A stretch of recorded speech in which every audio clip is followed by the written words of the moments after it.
As a scuba diver, I often look at several articles regarding safety, as to have the best experience possible while diving. While surfing the internet, I came across an article by Divestock that had a list of creatures that pose a threat to humans, especially divers. So by doing external research, we'll see if this list is truly accurate. The Maritime Show presents the top 6 most dangerous creatures of the ocean.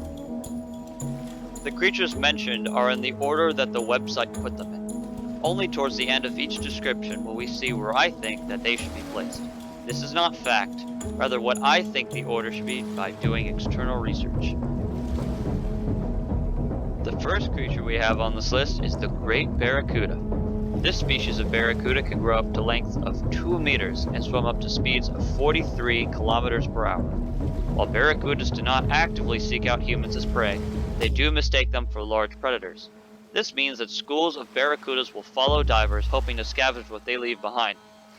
This means that divers with intent on catching fish from spear, crossbow, or etc. will get rushed by barracudas and get seriously injured in the process.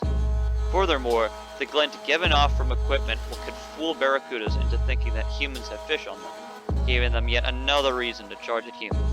Due to these factors, I would put barracudas in Tier E. The next creature on this list is the flower urchin.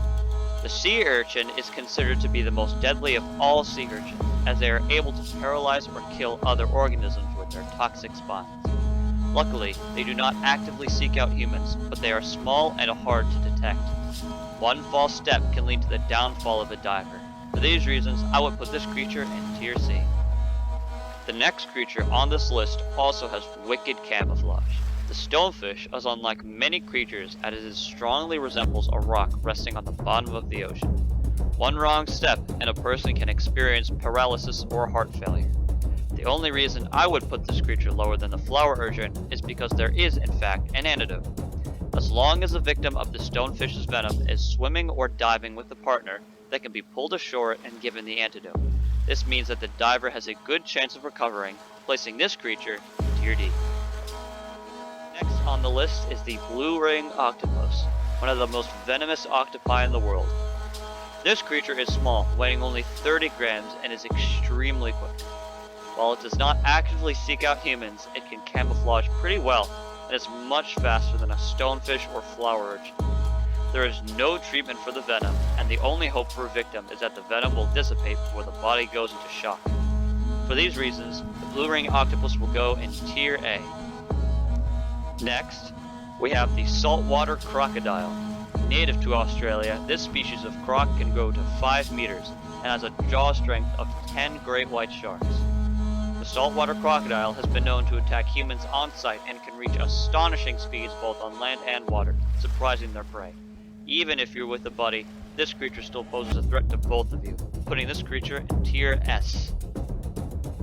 Finally, the most dangerous creature, according to the website, the box jelly, is in Tier B.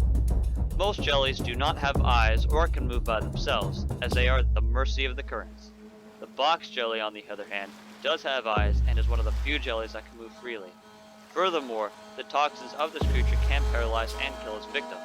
The reason I would put this creature lower than the octopus is that there are countermeasures. By wearing protective gear, these jellies won't be able to harm you at all. So that is the list of the most dangerous creatures in the ocean. Now if you think that some of these creatures should be in either the higher or lower tier, I would love to see what you think in the comment section below. Thanks for watching. Don't forget to subscribe and stay tuned for the next episode of the Maritime Show.